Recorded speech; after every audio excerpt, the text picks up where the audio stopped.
I have learned from life that justice rarely comes for free or on its own. Sometimes we need to build our own justice, drop by drop, day by day, with the same patience we use to weave a patchwork quilt, carefully piecing each piece together until it forms something greater and more beautiful than the separate parts. Hello, my dears. Before starting this story that will touch your heart, I want to ask you to like the video, subscribe to the Memorias de Vovo channel and activate the bell to receive our stories firsthand. Tell me in the comments where in this immense Brazil you are watching me from. There are people who see me from Portugal, the United States, Japan. Can you believe it? Now prepare your heart, because what I'm going to tell you today is a story that I've kept for almost half a century and very few people know. It's a story of pain, but also of redemption. You know, my daughter, there are secrets that we carry around our entire lives, kept so deep inside our chests that not even we visit them every day. But there comes a time when we feel we need to tell before the wind takes it away with us. And today I decided to break the silence of so many decades. Take a good look at me. What do you see? An 87-year-old old woman, with hair as white as cotton, wrinkled hands marked by time, in a simple little house in Carabas, in the interior of Bahia. Because this old lady you see has a story that no one would imagine. My name is Leonor das Dores Nascimento, better known here as Dona Leo or Vio da Serva, because I know every medicinal plant in this backlands like the back of my hand. I was born in 1938, at a time when women had no say or voice, when a girl was worth less than a calf, when our role was simply to obey, first our father, then our husband. It was in this world that I grew up, the daughter of poor farmers, helping on the farm for as long as I can remember. I only studied until the 3rd grade of elementary school, because my father said that women don't need to study to cook and give birth. I got married early, at the age of 16, to Josue, a good, hard-working boy from a well-known family in the region. It wasn't for love. At that time, few people had that luxury. It was by arrangement, by necessity, by destiny. But I was lucky. Joshua was different from most men of that time. He never raised his hand to me. He respected me, he treated me as an equal. We worked together on our small farm, planting cassava, beans, corn, and raising some chickens and pigs. It was not a life of wealth, but it was honest and dignified. In 1957, I discovered I was pregnant. Josue was so happy that he went around the neighborhood cheering, distributing cacique to his friends, promising to throw a huge party when the child was born. On May 12, 1958, Nossa Clara came into the world, the perfect name for that girl with skin as light as milk, eyes as blue as the August sky, and thin blonde hair on her round head. They were the happiest years of my life. Clara grew up strong and intelligent. At the age of 4, he could count to 20. He recognized all the letters of the alphabet. She sang the songs I taught her while we worked together. Joshua adored her. He did a piggyback ride on her back, lifting her onto his shoulders so she could touch the sky. We were poor, but we were happy. So happy it almost scared me. And as the old saying goes, poor people's happiness doesn't last long. On September 23, 1965, Josue left to work in the quarry, where he had found a job to supplement our income. It was a dangerous job, poorly paid, with no security, but he said it was worth it for the extra money, which would allow him to buy better school supplies for Clara, who dreamed of having new notebooks, like the ones the children in the city had. That afternoon, while I was preparing lunch, humming, and Clara was playing in the yard with some rag dolls that I had made myself, I heard screams coming from the road. I ran to see what it was and saw 3 men carrying Joshua in a makeshift hammock. His body was covered in blood. A large piece of rock had fallen on him while he was working. There was no time to even call for help. He passed away right there in my arms, looking into my eyes. Her last words were, "Take care of our Clara." The world fell on me that day. At 27, I was a widow with a 7-year-old daughter to raise, no money, no steady job, no support. At that time, there was no pension, no family allowance, no government assistance of any kind. A single woman was seen as a problem, a threat, a failure. The neighbors even helped in the beginning, bringing a little food, offering temporary services. But pity has short legs, it soon ended. In the first months after Josue's death, we survived as best we could. I intensified the work on our little purple garden, planting what we could to sell at the city fair. Clara, even when she was little, helped as much as she could, scaring birds from the fields, fetching water from the well, taking care of the chickens. At night, I taught her what I could, using the few books we had, the Luz de Lamparina, because I wanted her to have opportunities that I never had. But it was a hard life, harder every day. The drought punished the plants, they were dying, the money from the sales was barely enough to buy flour and beans. People started to whisper, saying that I should find another husband quickly, that a single woman doesn't work, that I was raising my daughter to become just another woman. These words hurt me like knives, but I swallowed my tears and moved on. Then Augusto, Josue's older brother, showed up. He had never been very present. He lived in the city, worked as a salesman in a construction materials store. He only showed up at important family events. When Josue died, he came to the funeral, offered his condolences and disappeared again. But now, almost 8 months later, he was back, standing at my door. A tall man, with broad shoulders, thinning hair, a thick mustache, and a gaze that could not stay on one point.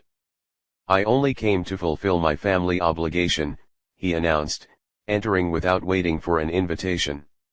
"A man has to look after his own, and you are my family now that Josue is gone." Augusto was about 40 years old, had never been married. Which was strange for the standards of the time. They said it was because he was too demanding. Others whispered that he had a strong temper and no woman could handle it. He explained that he had gotten a transfer at work, that he was now going to live in the nearest city, just an hour's walk from our house, and that he had come to put things in order. I confess that at first I felt relief to have a man from the family willing to help, to protect, to make sure that we would not suffer. It seemed like the answer to my prayers. When the parish priest found out, he came personally to tell me that it was divine providence manifesting itself, that Augusto was fulfilling the Christian role of caring for widows and orphans. Clara, however, did not seem to share this enthusiasm. From the very first moment, she showed her fear of her uncle. When he approached her, she moved away. When he tried to caress her, she cowered. When he brought her a gift, a candy, a hair ribbon, she thanked him with cold politeness and quickly put the item away, as if it were contaminated. "What is it, girl? Why? Who acts like that with your uncle who only wants the best for you?" I asked one night, as I helped her get ready for bed. "I don't like the way he looks at me, Mommy," she answered in a voice so low that I could barely hear.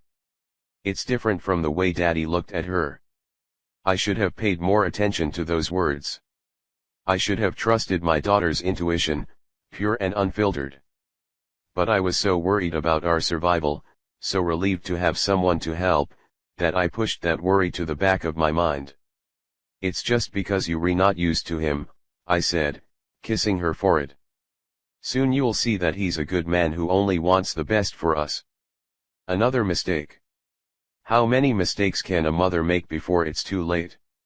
Augusto started showing up on the weekends, bringing basic groceries, rice, beans, flour, sometimes a piece of meat when his salary allowed. Little by little, his visits became more frequent, until one day he announced that he had rented a room in the city, but that it would be more practical if he could stay with us in the back room, which used to be a pantry. "That way, I save on rent and can help you more," he explained with that smile that didn't reach his eyes. And you'll be more protected? Having a man in the house. I accepted, of course, that I had a choice. He was already paying most of our expenses. I had already fixed the leaky roof. Had already put up a new fence around the property. People in the community commented on what an honorable man he was, taking care of his deceased brother's family. Even the parish priest praised him at Sunday masses. The first few months of the new setup were, I wouldn't say good, but acceptable. Augusto kept a certain distance, respected my space, treated me clearly with a formality that, if not warm, at least seemed respectful. He would leave early for work and return late in the afternoon, sometimes bringing a little bread from the city for Clara, a little piece of calico for me. But soon things began to change so subtly that at first I didn't even notice. First came the criticism about how I ran the house, how I cooked, how I raised Clara. "You're too soft on that girl," he said. "You're going to create a useless one like that." Then came the controls. How much could I spend? Where could I go? Who I could talk to? I'm paying the bills here. I have the right to know where my money goes. Justified.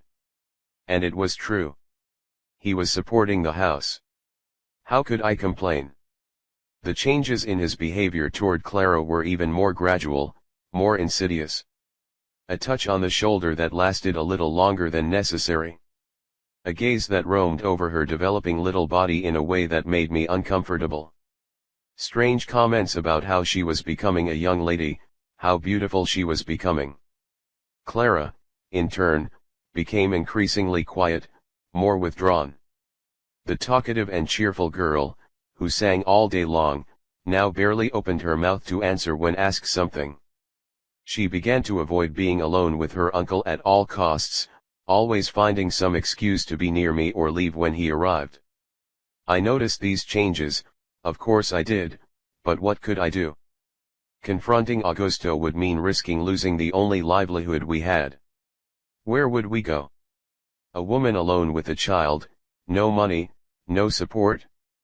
Who would believe us if we said something against the kind brother-in-law who sacrificed so much for us? So I kept quiet, swallowed the discomfort, hid my fear, tried to always be around when Augusto was at home, never leaving Clara alone with him. It was a constant, exhausting vigil that left me on edge. Until that day came, the day that changed everything, that divided my life into before and after, that transformed me from the woman I was into the woman I needed to become. It was a Thursday, I remember it perfectly. November 1966, almost a year after Augusto had moved into our house. The heat was suffocating, the kind that makes the air tremble over dry land. I had gone to the fair to sell some tapioca cakes that I had made. Clara had a slight fever, nothing serious, but enough for me to leave her at home to rest. Augusto had said that he would work like every day. "I'll be back soon, my flower," said Clara, kissing her warm forehead.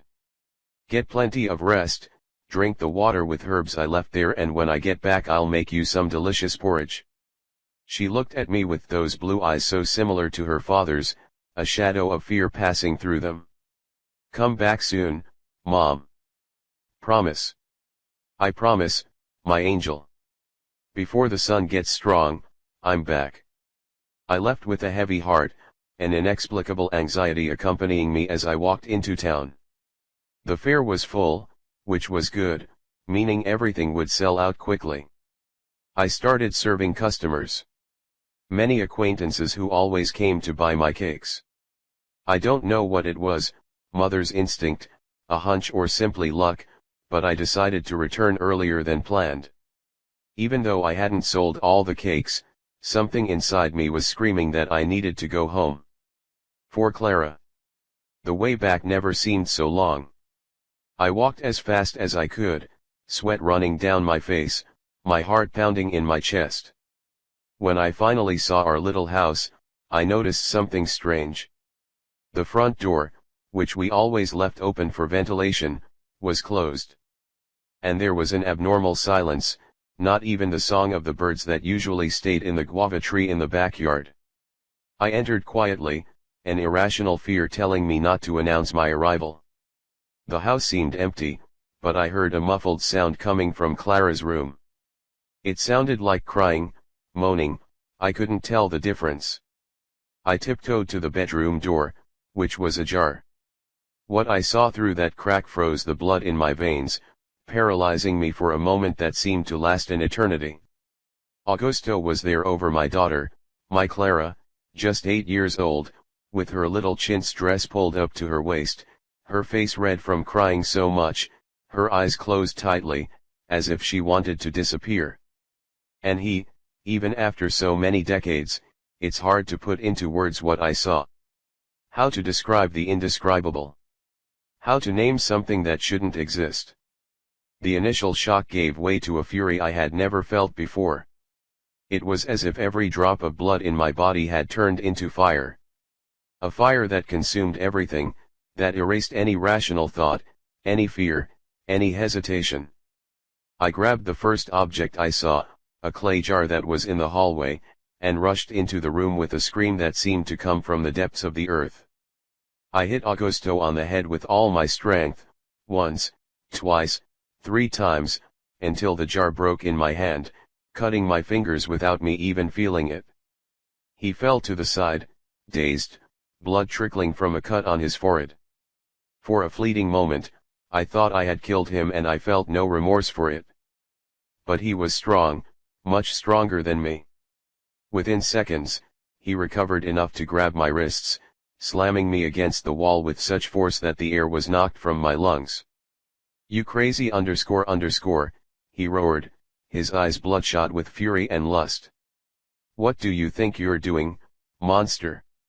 I yelled back, trying to break free. Trying to reach Clara, who was now huddled in a corner of the bed, shaking like a leaf in the wind. "Demon, how can you do this to a child, to your own niece?" He laughed.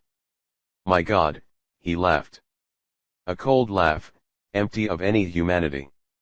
"And do you think anyone will believe you?" The desperate widow, supported by her brother-in-law's charity. Against me, a respected, hard-working man, who everyone admires for taking care of his brother's family. I tried to break free again, to hit him somehow, but he was much stronger.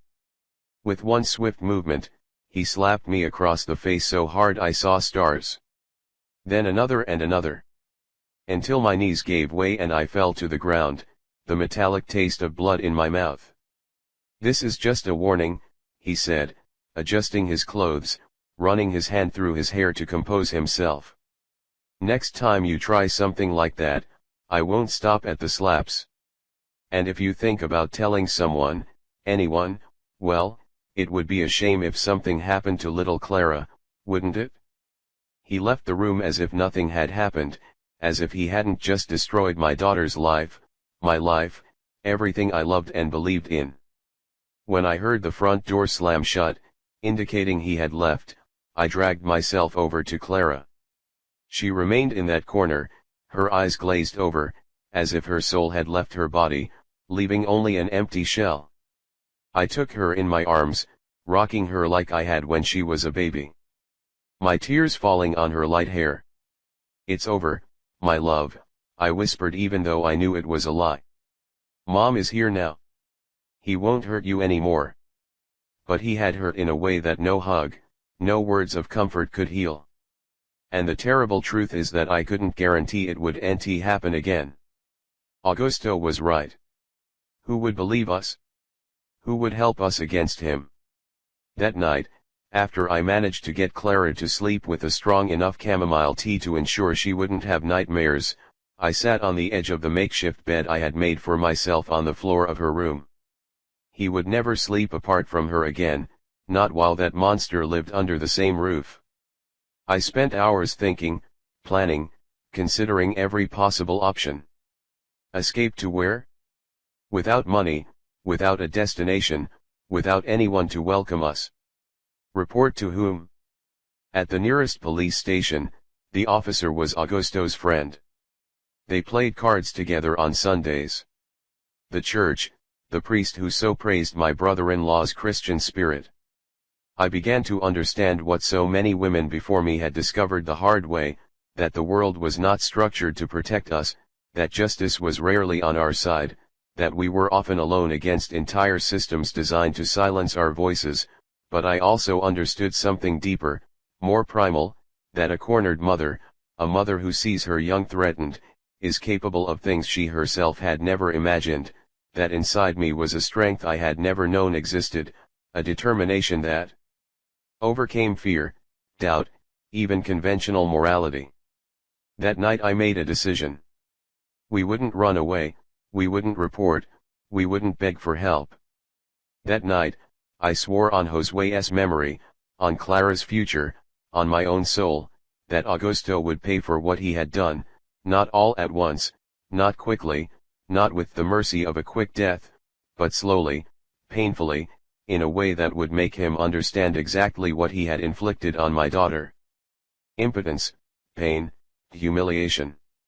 I just had to figure out how. The opportunity came about 3 days later, when I finally plucked up the courage to take Clara to the only place I thought we might find some kind of help. Dona Zafinha's house. Dona Zafinha was an almost legendary figure in our region. A black woman of indeterminate age, who lived alone in a small house on the riverbank about a 2-hour walk from the city. Some called her a healer, others a medicine woman, and still others whispered a witch. What everyone agreed on was that she knew the secrets of plants like no one else, that she knew how to cure everything from a simple fever to illnesses that the capital's doctors had given up on. I knew her superficially. I had gone to her a few times when Clara was a baby and had colic that nothing seemed to alleviate. She had given me an herbal tea that worked like magic. Since then, we have cultivated a mutual respect, although I couldn't call it friendship. I waited until Augusto left for work. I picked up Clara, who had barely spoken since the incident, and we walked in silence to Dona Zafinha's house. It was a long walk, under the strong sun, but each step made me more certain that it was the right path. Her little house was simple, with mud walls and a thatched roof, but it was immaculately clean and organized. The yard around it was swept and there were dozens of different plants growing in well-kept beds. I recognized some of them: rue, basil, rosemary. Others were completely strange to me. Dona Zafinha was sitting on the doorstep, as if she was waiting for us, although she had no way of knowing that we would come. She was a thin woman, with white hair tied in a tight bun, dark skin marked by time, dark eyes that seemed to see beyond appearances. "I was wondering when you would come, Leonor," she said without getting up. "Misfortune has a smell of its own, you know. You can smell it from afar." I didn't ask how she knew my name. I had never formally introduced myself the previous times. I didn't even question how she seemed to know something terrible had happened. I just felt the tears I had held back for days finally finding their way out. "Come in," she said, making room for us to pass. "The child needs care and so do you." Inside the house, the air was fresh, despite the heat of the day, scented with dried herbs that hung from the ceiling in small bundles. Dona Zafinha pointed to a bench for us to sit on and went to make some tea without being asked. Clara clung to me, her eyes still glazed, her body tense. "Hasn't she spoken since it happened?" I explained as Dona Zafinha put water to boil on a wood stove. "She hardly eats, hardly sleeps, and when she does sleep she has terrible nightmares." The old lady nodded without turning around. "The body speaks when the mouth can't," she replied enigmatically. "She will speak when she is ready. Until then, we need to take care of our body and soul." He prepared 3 cups of tea with different herbs. I could tell by the smell and color. He handed one to me, put another in Clara's hands, who accepted it automatically, and kept the third for herself. "Now tell me everything," he asked, sitting down in front of us on a low wooden stool. "Don't hide anything. There is no judgment here, only a search for paths." And I told her. I told her everything, from Josue's death, Augusto's arrival, the months of growing tension, until that terrible afternoon that had changed our lives forever. I told her about his threats, the fear we felt, the lack of options I saw ahead. Dona Zafinha listened to everything in silence, without showing surprise or horror, as if she had heard stories like this 1,000 times before. And maybe she had. When I finished, she remained silent for a long time, just observing Clara, who had drunk her tea and now seemed more relaxed, almost sleepy. "What do you want, Leonor?" she finally asked, her dark eyes fixed on mine. "Justice," I answered, without hesitation. "What kind of justice? The justice of men, with their laws written by men for them, or the oldest justice, the one that comes from the earth, from blood, from pain transformed into strength?" I felt a shiver run down my spine. I knew exactly what she was talking about, although I had never put it into words before. "I want him to pay," he said finally. "Not with a quick death would be too much mercy. I want you to suffer like you made my daughter suffer. I want you to lose everything you value, your strength, your independence, your control. I want you to be at the mercy of others, powerless, like my Clara was at his mercy." Dona Zafinha felt her, a small smile forming on her thin lips. "So, it will be a long road, my daughter. A path that will require patience, determination, and sacrifices that you may not even imagine. Are you still sure you want to go through with it?" "I have," I replied without hesitation. "For Clara, I would do anything." "It's not just for Clara," she said, surprising me.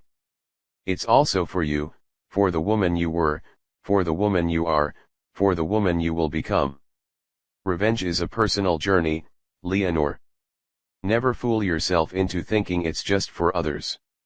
I remained silent, absorbing her words, knowing deep down that they were true. It wasn't just for Clara that I wanted justice. It was for myself, for my own pain, for my own anger. "You can stay here," Dona Zafinha said, changing the subject. "The back room is empty. I don't always get visitors, but when I do, I'm prepared. He'll look for us," I warned. "He won't give up easily. Let him look for us." She shrugged. "This house has its own protections, and as long as you're here, you'll be under my protection too." I accepted her offer gratefully. After settling Clara, who was already fast asleep thanks to Dona Zafinha's tea, I returned to the living room, where the old lady was still sitting, now peeling some roots I didn't recognize. "What should I do now?" I asked. Feeling lost, despite my determination. "Now you learn," she replied simply, "learn about plants, about their powers, about how they can heal and how they can hurt. Learn about patience, about time, about transformation. Learn to see beyond the obvious, beyond the immediate." And so began my apprenticeship with Dona Zafinha. During the days, I took care of Clara, who slowly began to recover, first reacting with small smiles, then with loose words, eventually speaking normally again, although she was never again the carefree girl she once was. At night, after Clara went to sleep, I would sit with Dona Zafinha in the terrario, under the light of the stars, and learn.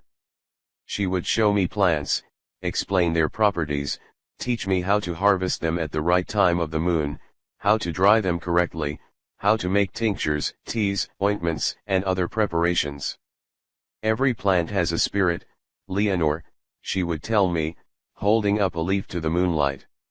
"Some heal the body, others the soul, and still others can heal or harm, depending on how they are used, how much is used, how they are prepared." I learned about the jurmiro, whose bark, prepared in a certain way, causes gradual paralysis. About rat's herb, which in doses minimal causes weakness without killing. About wild cassava, whose poison can be manipulated to cause long-term damage. About tingui, which fishermen use to stun fish, but which causes persistent neurological symptoms in humans when used chronically. It's not just about poisoning, Dona Zafinha explained as she ground seeds in an old wooden mortar. Any fool can kill with strong poison. The art is in transforming, in changing slowly, in making the body betray itself, in making the person feel in the flesh what it has caused to others. She also learned about spells, prayers, spiritual work that complemented the effect of the herbs. Dona Zafinha mixed indigenous, African, and European knowledge in a unique synthesis, an ancestral knowledge that few understood or respected. White people call this witchcraft, she said with an ironic smile. But it's just knowledge they fear because they can't control it. Knowledge of women, knowledge of black people, knowledge of the poor. Three things that the world tries to crush, but that resist generation after generation.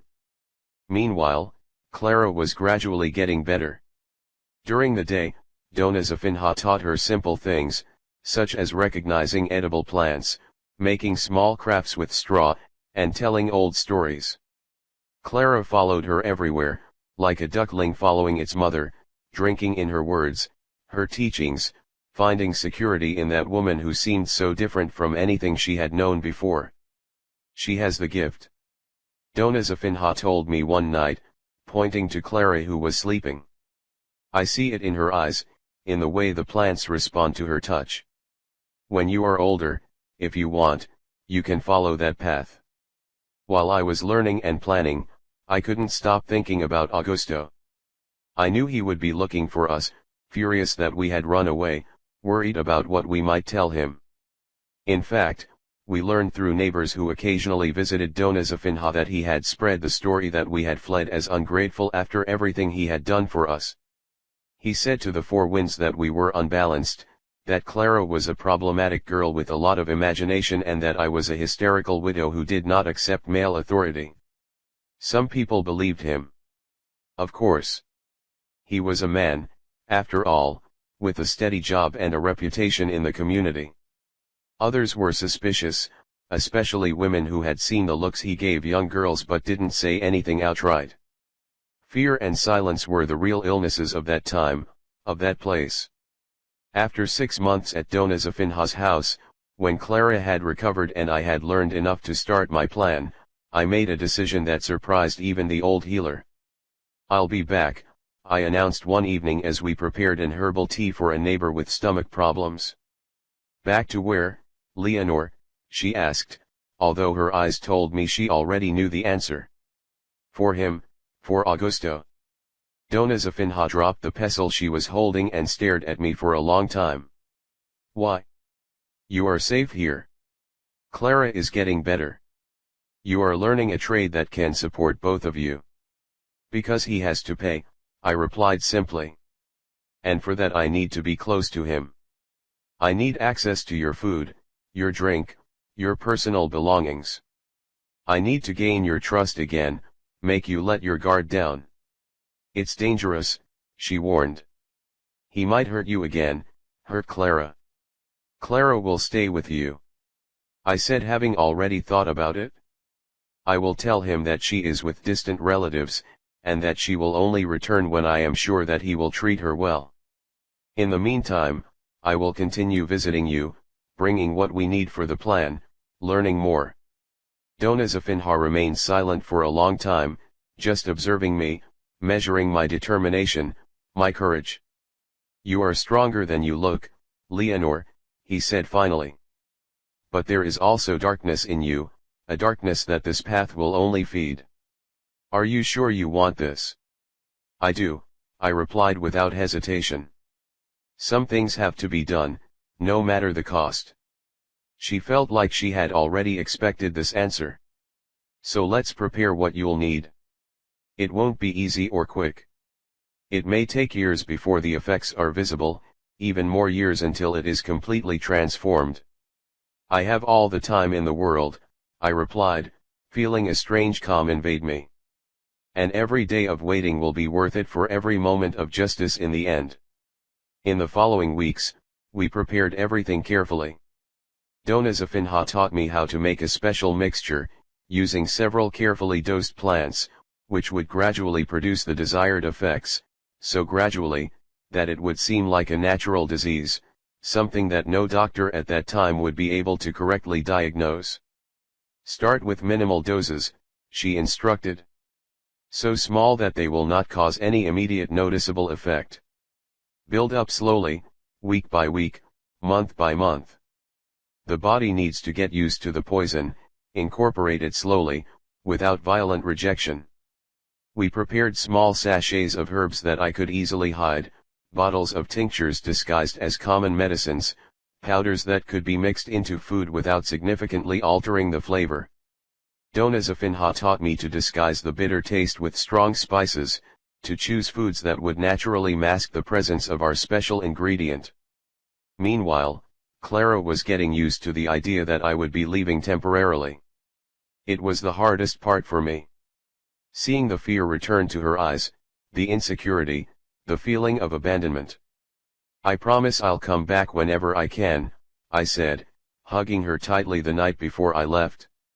And one day, when it's all over, we'll be together again forever. Can he still hurt me? She asked quietly, her eyes fixed on the ground. No, my love, I replied firmly. He will never hurt you again. Dona Zafinha will take care of you and I will take care of him in a way that he can never hurt anyone again.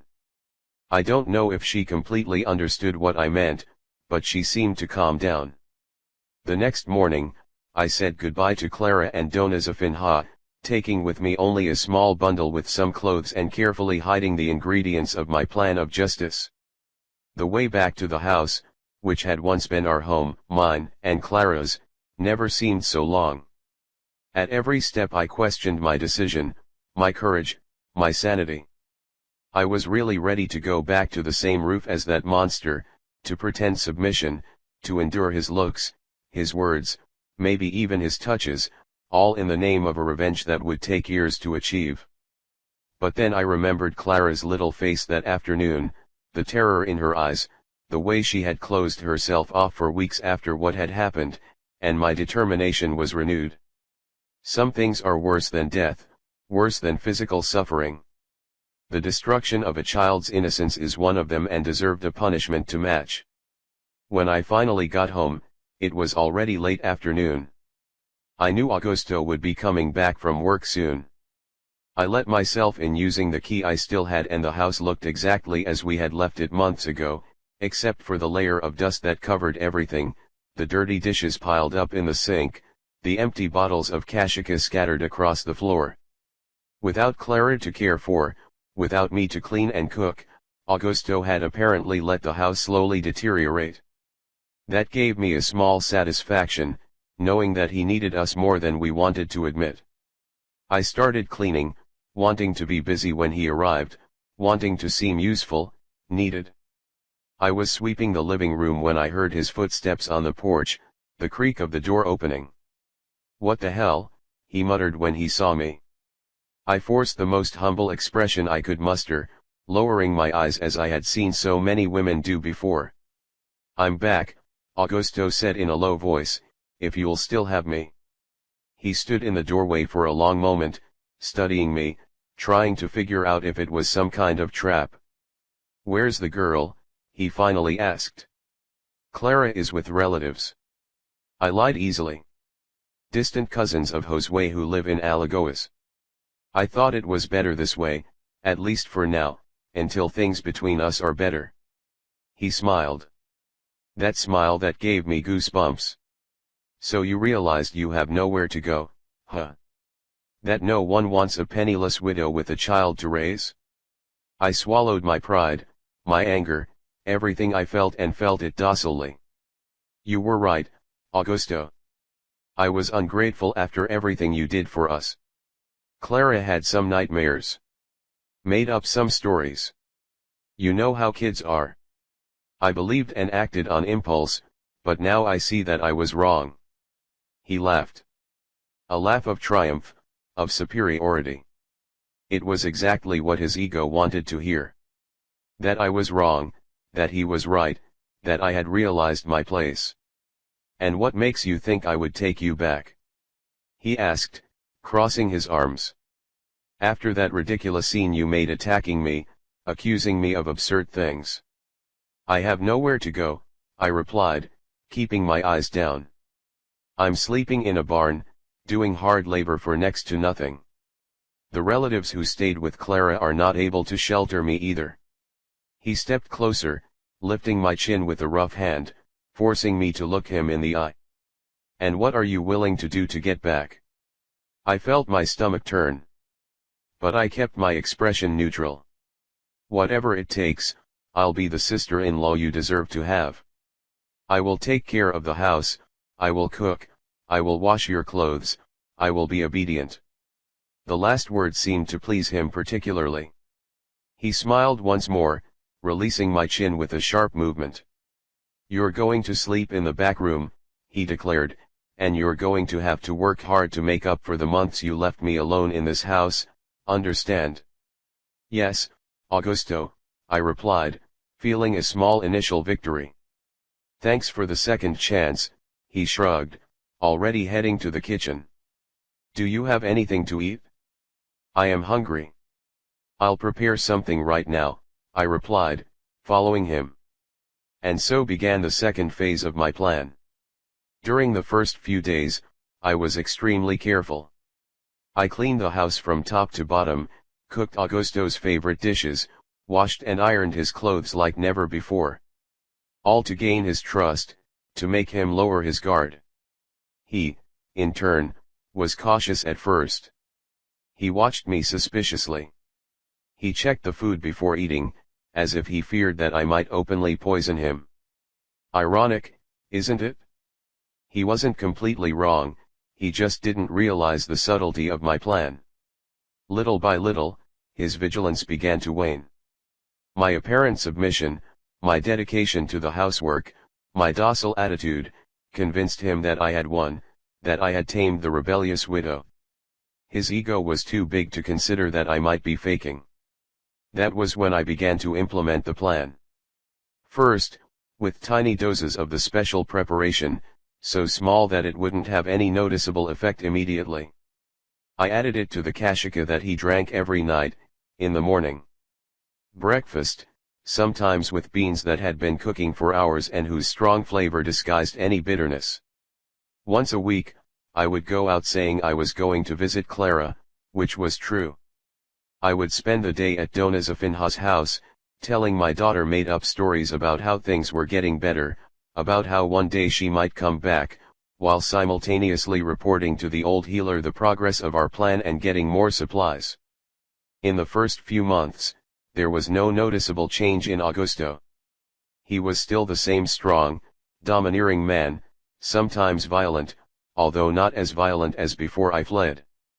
Perhaps he was afraid that I might disappear again. It was around the 6th month that the first symptoms began to appear. Subtle, almost imperceptible to anyone who wasn't looking for them. A slight tremor in the hands when holding the fork. An occasional loss of balance when standing up too quickly. Tiredness a little more pronounced after work. Are you feeling okay, Augusto? I asked one day with false concern when I saw him drop his spoon during dinner. Of course I am, he replied irritably. I'm just tired. The work at the store has been hard. Maybe you should get more rest, I suggested, serving some more beans on his plate. Beans carefully seasoned with my special ingredient. Not so young anymore. He gave me an irritated look. He hated any mention of his age, but he didn't respond. He just kept eating, unaware that each bite took him one step closer to the destiny I had planned for him. As the months turned into years, the symptoms gradually intensified. The shaking in his hands became more pronounced, to the point where he started spilling his drink when trying to pour a glass. The fatigue deepened, making him come home from work more and more exhausted. He began to have difficulty walking long distances, needing to stop to rest several times on the way between home and the city. It must be rheumatism, said the town pharmacist, whom Augustus eventually consulted. It is common in men your age, especially those who have worked hard all their lives. Augusto began taking various medicines prescribed by the pharmacist, by the itinerant doctor who passed through the region every few months, by local healers who promised miraculous cures. None of them worked, of course. How could they if I continued, day after day, feeding the disease that was slowly consuming him? The irony did not escape me. The sicker he became, the more dependent he became on me, and the more he relied on me to prepare his medicines, his meals, everything that was supposed to cure him, rather than relying on my hands, only accelerated his decline. In the third year after my return, Augusto lost his job. I could no longer stand for long periods of time. His hands were shaking too much to organize the merchandise on the shelves. His memory was beginning to fail. The store owner, reluctantly but practically, fired him with a small severance package for years of service. That was a terrible blow to him. His identity was deeply tied to his work, his ability to be the provider, the man of the house. Now I was confined to my home, dependent on the small vegetable garden I cultivated, on sewing work I began to do for neighbors, on alms disguised as gifts that some acquaintances occasionally brought. "What's happening to me, Leonor?" he asked me one night, his voice trembling, not with emotion, but with the same tremors that now affected his entire body. "Why does nothing work? Why does it only get worse?" "I don't know, Augusto," I lied, helping him settle into bed, arranging pillows behind his back so he would be more comfortable. "But I'm here to take care of you. I'll find something that helps, I promise." And I continued to help with my special mixtures. Now, there's no need to disguise them so much anymore. He swallowed anything I said was medicine, desperate for a cure that would never come. It was at this time, with Augusto already quite weak, that I decided it was time for Clara to return. She was now 11 years old, 3 years older than when she had run away. She was taller, stronger, both physically and emotionally, thanks to Dona Zafinha's care. He had learned to read and write correctly, he knew medicinal plants, he knew small spells and prayers that the old healer had taught him. "Are you sure it's safe?" Dona Zafinha asked me when I mentioned the idea. "He's still lucid, he could still be dangerous. He's too weak to be a physical threat," I replied. "He can barely stand up on his own. And it's important for Clara to see what's happening to him, to understand that she's getting justice, that the monster who hurt her is paying for his crimes." Dona Zafinha didn't seem completely convinced, but she respected my decision. Clara, in turn, appeared apprehensive but resolute. "I'm not afraid of him anymore, Mom," he said as we packed his few clothes into a bundle. "Dona Zafinha taught me that fear gives others power over us, and it no longer has power over me." Those words coming from a child who had not yet turned 12 moved me deeply. My daughter had found an inner strength that I myself was still developing. Perhaps, I thought, she had learned even more valuable lessons from Dona Zafinha than I had imagined. When we got home, Augusto was in bed. How he spent most of his days now. He heard us come in and called out in that voice already affected by tremors. "Leonor, is that you?" We entered the room, Clara one step behind me, holding my hand tightly. Augusto's eyes widened as he saw her, a mixture of emotions running through them. Surprise. Fear. Yes, fear. I noticed with satisfaction. Maybe even shame. "Hello, Uncle Augusto," Clara said, her voice clear and steady, without the slightest tremor. He looked away, unable to look into those blue eyes that were surely silently accusing him. "Did her relatives allow her to return?" he asked, addressing me, avoiding looking directly at Clara. "Yes," I replied simply. "I thought it was about time. Clara missed me. And I missed her." He didn't answer, just nodded, his eyes fixed on his own trembling hands resting on the blanket. From that day on, a new dynamic was established in our home. Clara helped us with the housework, tended the garden with me, occasionally watched as I helped Augusto with basic tasks like eating, getting dressed, and bathing. I was never alone with him, not out of fear now, but by choice. At night, after Augusto was asleep, often with the help of a calming tea I prepared, Clara and I would talk quietly in the kitchen or on the porch under the stars. "Is he dying, Mom?" she asked me one of those nights, a few months after her return. I considered lying, protecting her from the full truth, but decided she deserved honesty. "Not exactly, my flower. It's changing. Your body is slowly failing, but your mind is still fine. You are experiencing firsthand what it means to be trapped, powerless, at the mercy of others." Clara was silent for a long time, processing my words, understanding their implications. "It's like what Mrs. Zafinha says about balance," she finally said, "every action generates an equal reaction. Every evil eventually returns to the one who caused it." "Yes," I agreed, amazed at his premature wisdom. "That's exactly it." The years continued to pass and Augusto's condition progressively deteriorated. 5 years after my return, he was no longer able to walk alone, needing help even to go from the bedroom to the living room. His arms, though still functional, had lost most of their strength, barely able to hold a spoon without spilling the contents. His speech began to slur, his words coming out slurred. Sometimes incomprehensible. I started to bathe him, dress him, and feed him by mouth, as one would do with a small child or a very weak elderly person. And with every gesture of apparent care, he whispered in her ear, "Are you enjoying being trapped in this august body, depending on others for everything, having no control over anything, being touched without being able to refuse?" That's how Clara felt that day, helpless, violated, without a choice. His eyes stared at me with anger, with fear, with understanding finally of what was happening. But what could I do? Who would believe a sick, possibly delusional man against the devoted sister-in-law who cared for him so selflessly? He became known in the region as an example of my altruism, of my Christian charity. "Dona Leonor is a saint," the neighbors said. "She took such great care of her brother-in-law for so long with such dedication."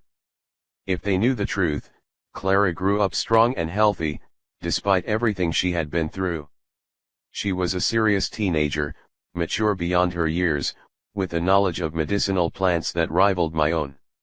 She began to help me with my small home remedy business, which now supported our household, since Augusto could no longer work. Somewhere in the 7th grade, when Clara was already 15, I made a decision. "I think it's time to tell her the whole truth," said Dona Zafinha during one of my regular visits, "about what we are doing, about how we are really treating Augusto." The old healer, now even more wrinkled, her hair completely white, looked at me with those eyes that seemed to see through the soul. "He is sure? It's a heavy burden to place on a young woman's shoulders." "She already knows in a way," I replied.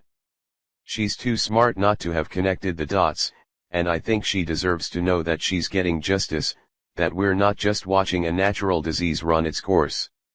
Dona Zafinha nodded slowly.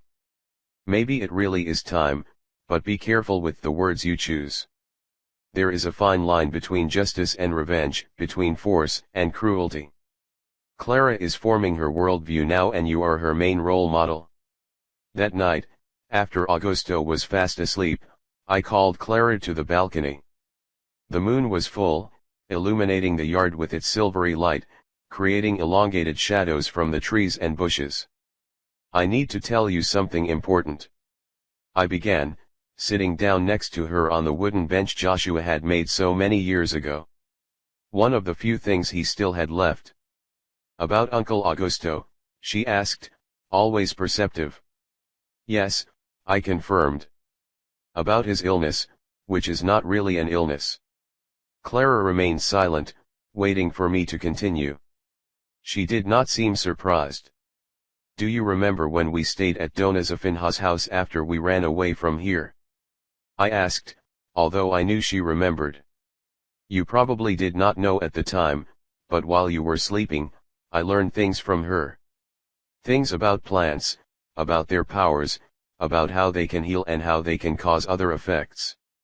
Clara remained silent, her eyes fixed on mine. When I came back here, to this house, I brought with me specific knowledge, and I also brought certain ingredients, certain mixtures that Dona Zafinha taught me to prepare. Are you poisoning him? She said finally. Not as a question, but as a confirmation of something I already knew. Not to kill, I clarified quickly. To transform, to make his body gradually fail while his mind remains conscious, so that he experiences what it is like to be trapped, helpless, without control over his own destiny, so that he feels in the skin what made you feel that day. Clara absorbed my words, her face serious, contemplative. That's why you put that powder in his food and medicine. So she really did know, or at least suspected for some time. Yes, I admitted. It's a special mixture made with knowledge that few have. It works slowly, without killing, just transforming. It's working, she observed. He can barely move now. Need help with everything. That was the goal, I confirmed. I didn't want him to die quickly. It would be too much mercy. I wanted him to understand, really understand what it means to have control taken away from you, to have your body used against your will. Clara was silent for a long time, just looking at the full moon. When he finally spoke, his voice had a maturity that surprised me. Dona Zafinha once told me that justice without compassion becomes just another form of cruelty, that we should seek balance, not just revenge. I felt something strange in my chest. Shame. Doubt. I couldn't say. Do you think I went too far? I asked, genuinely interested in his answer. She considered the question carefully before answering. I don't know, Mother. He did something terrible, something unforgivable. He deserves punishment. But I also wonder how long that punishment should last. When is enough? When does justice turn into something darker and more? I had no answer to these questions. Were the same ones that occasionally haunted me on those late nights, when I would hear Augusto's groans of pain in the next room. When I started, I was so sure of the justice of what I was doing. But now, seeing that wisdom in my daughter's eyes, something inside me began to change. You are right, my daughter, I finally replied. There is a line between justice and revenge. And perhaps I crossed that line a long time ago, but I don't know how to stop anymore. Clara took my hands in hers. The hands of a young girl who had already known so much of the hardships of life. Can we find a way together, Mother, she said. Not to forgive him, never that, but to free ourselves. In the following weeks, I gradually reduced the doses of the preparation in Augusto's meals. Not enough to make it better. The damage was already permanent, but at least it wouldn't get worse any faster. Clara, in her silent and observant way, began to help in caring for him, not out of affection or forgiveness, but out of a greater understanding than I myself could have at that moment. That we become like him, cruel and merciless, would be the true defeat. 10 years after my return, when Clara was already 18, Augusto was completely incapacitated. His body, once strong and domineering, was now just a prison of inert flesh. The only cruelty left was his perfectly lucid mind, trapped in that body that no longer obeyed. A punishment I belatedly realized was perfectly suited to his crime. It was at this time that Dona Zafinha fell ill. At almost 90 years old, his tired body was finally beginning to fail him. Clara and I spent entire days caring for her, giving back a fraction of what she had done for us. You did what you had to do, Leonor. She told me on one of her last days, her voice weak, but still full of that ancient wisdom. Don't blame yourself for protecting your daughter, but remember that true revenge is not making the other person suffer, it is living well despite them. Dona Zafinha left on a full moon night, exactly as she had predicted. He left his home and his knowledge to us, his spiritual heirs. When we returned from the burial, We found Augusto dead too. The neighbor we hired to take care of him in our absence said he simply stopped breathing in his sleep. There was no suffering, no drama, just a quiet end to a life that had caused so much harm. Looking at his lifeless face, I felt a strange emptiness. There was no more anger, no more satisfaction in his death, only relief, as if a weight I hadn't even known I was carrying had finally been lifted from my shoulders. We had a simple burial. Some neighbors showed up more out of curiosity than mourning. The priest gave a generic sermon on divine mercy. No one but us knew the truth about who he really was, what he had done, how he had paid for his crimes. After her death, Clara and I moved permanently to Dona Zafinha's house. It was a new beginning, free from the shadows of the past. Clara took on the role of local healer, her doma meant. I helped her, but increasingly she was the one leading, the one receiving people seeking healing, advice, comfort. In time, Clara married a kind young man from the region.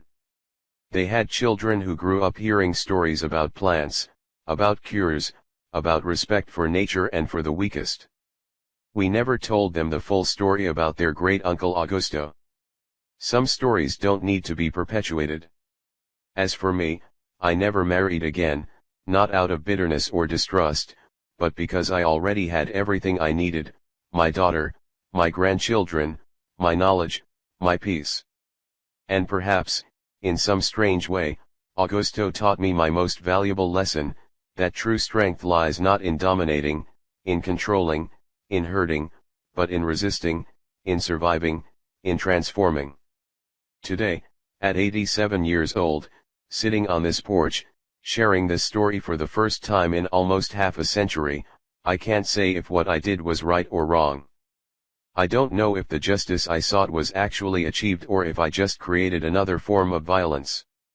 All I know is that I protected my daughter the only way I could in the world that existed at that time. And if you're listening to this, maybe it's because you need to hear that sometimes we need to fight with the weapons we have, not the ones we wish we had. That sometimes the world doesn't offer clean exits, perfect choices, that sometimes all we can do is the least worst and move forward, carrying our scars with dignity. This was my story, the truth I kept for so many decades. A story of pain, yes, but also of redemption, of how a simple woman from the backlands, without formal education, without power, without a voice, found ways to survive, to protect her own, to build her own justice in a society that turned a blind eye to the suffering of women and children. I do not share it as an example to be followed, but as a testimony of a different time, of impossible choices, of tortuous paths that we are sometimes forced to travel. And now that you know her, she's yours too. Thank you for listening to me, my dears. If you liked this story, don't forget to like the video, subscribe to the Memorias de Vovo channel and activate the bell to receive our stories firsthand. Also join our WhatsApp group on the Memorias de Vovo channel, where we share more stories and talk directly with you. The link is in the video description. Tell me in the comments what you thought of this true story from my life. See you next time.